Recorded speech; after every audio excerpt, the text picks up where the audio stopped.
Bonjour, bienvenue à toutes et à tous. Aujourd'hui, je vous montre la différence entre le point V, comme on le prononce, et le point X.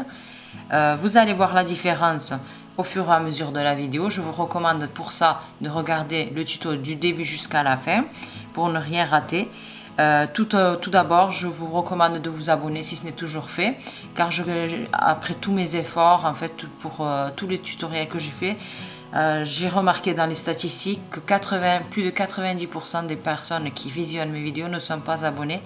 Et honnêtement, clairement, ça me décourage. Donc, si vous pouvez vous abonner, ce serait un encouragement pour moi pour continuer à partager de nouveaux tutoriels. Et puis, n'hésitez pas à me mettre aussi en commentaire ce que vous voudriez voir, ce que vous voudriez que je partage avec vous en vidéo.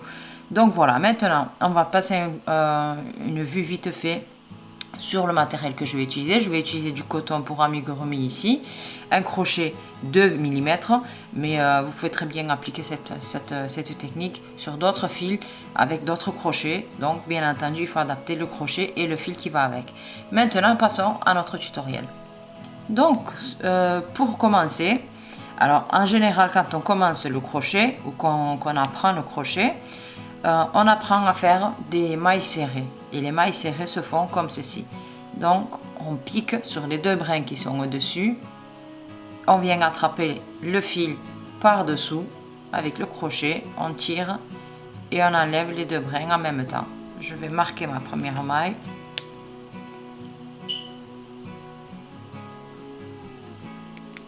Voilà. Donc, c'est la maille serrée classique. Et ça, c'est le point V qu'on fait, car on attrape le crochet par-dessous, comme ceci.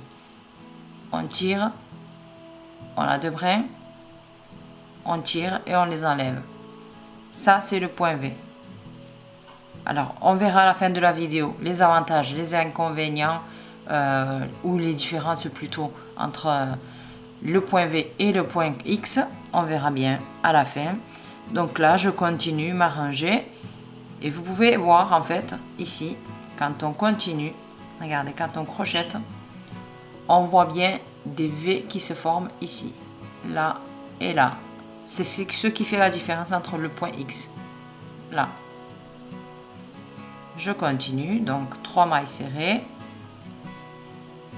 Là, je suis à 4 mailles serrées.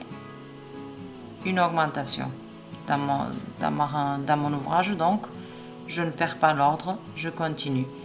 Donc on crochette de cette manière, ça va très vite, car on ne perd pas de temps à attraper le fil autrement ou quoi que ce soit. Vous allez comprendre pourquoi je dis ça après.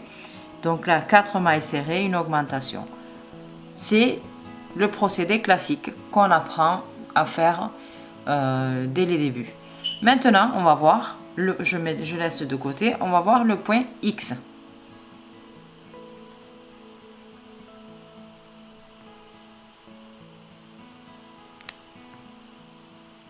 Voilà. Donc, le point X, c'est toujours pareil. Donc, on pique ici sur la première maille serrée, toujours sur les deux brins qui sont au-dessus. Par contre, au lieu d'attraper le fil comme ceci par dessous, on vient faire passer le crochet en haut. On attrape le fil comme ceci par-dessus. Et ensuite, on termine notre maille serrée classique. Je viens marquer ma première maille, je vais répéter pour que vous y voyez plus clair. Si vous avez des questions, n'hésitez pas à me les poser en commentaire. Donc là, je viens piquer sur les deux brins inférieurs, ici. Jusqu'ici, il n'y a rien qui change. Je tourne le crochet légèrement, d'ailleurs, pour facilement attraper le fil. Une fois que j'ai attrapé le fil par-dessus, je tire, et sans trop tirer non plus sur le fil, je viens finir ma maille serrée.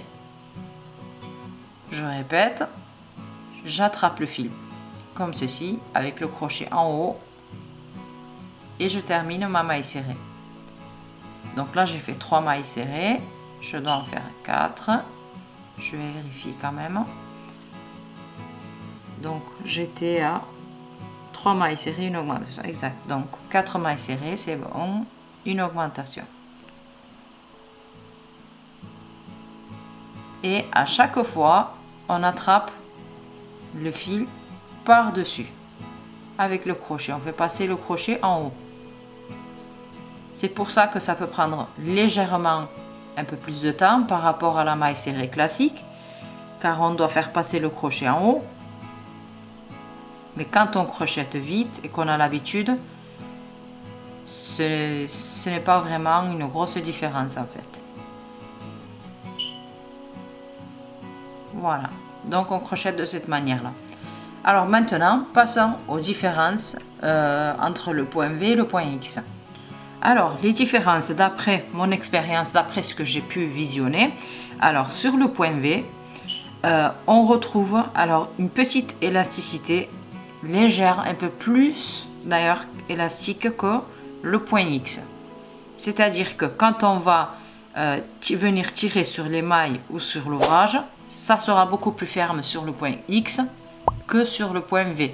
Donc, c'est ce que moi, je pense. Ensuite, si vous allez faire des ouvrages plats, alors il n'y a pas de grosse différence au niveau des trous qui viennent se former dans l'un et dans l'autre, mais si vous rembourrez, vous allez remarquer qu'avec l'étirement, étant donné que ça sera beaucoup plus élastique sur le point V au lieu du point X, eh bien les trous vont être beaucoup plus apparents ici sur le point V, alors que sur le point X c'est beaucoup plus compact. Et donc étant donné que sur le point X, quand on refait nos mailles serrées en prenant le crochet dessous, eh bien nos mailles serrées sont beaucoup plus, on va dire, beaucoup moins élastiques, et il y a une très légère différence de taille entre les deux. Ce n'est pas vraiment flagrant, mais il y a une légère différence. Voilà, ce sont les trois aspects. Et puis bien entendu que le point V est plus facile à crocheter que le point X, étant donné qu'on attrape le fil par dessous, ça va beaucoup plus vite. Mais à part ces différences là, je n'ai pas vu de grosses différences, et mis à part l'aspect visuel aussi. Donc si vous préférez avoir des V ou des X, ça c'est une autre chose. Donc c'est aussi en fonction de vos goûts, de vos préférences. À part ça, si vous avez remarqué d'autres différences, n'hésitez pas à les mettre en commentaire pour partager avec nous votre expérience. Et puis je vais vous laisser deux autres vidéos à la fin, juste après. Vous pourrez aller voir ces autres vidéos ou bien visiter ma chaîne pour voir les autres tutoriels ou bien les autres astuces que je partage.